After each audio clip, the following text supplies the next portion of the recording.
Hey, this is Marco. In this video I'm going to show you how to convert seconds to hours using iPhone calculator. Before I begin with the video, subscribe to the channel, it helps me out a lot. So what you want to do is click on the bottom left to make sure that the calculator is on the convert. Then just click where 0 is in my case and go to time. And here you can choose any time. So let's say days to hours, so 85 days is 2000 hours. If you want to do it the other way, click on the arrows to turn to make it different. Let's say 100 hours is 4 days.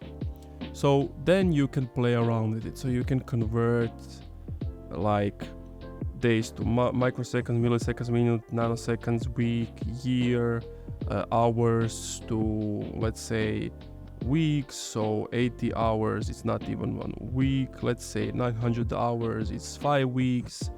So we can do like hours to days, seconds to minutes, seconds to hours, seconds to days, minutes to hours, minutes to days, hours to minutes. Like you can play around with it and just switch the positions as you need it. And that's it. Thank you for watching this video. If you enjoyed, leave a like, comment, subscribe.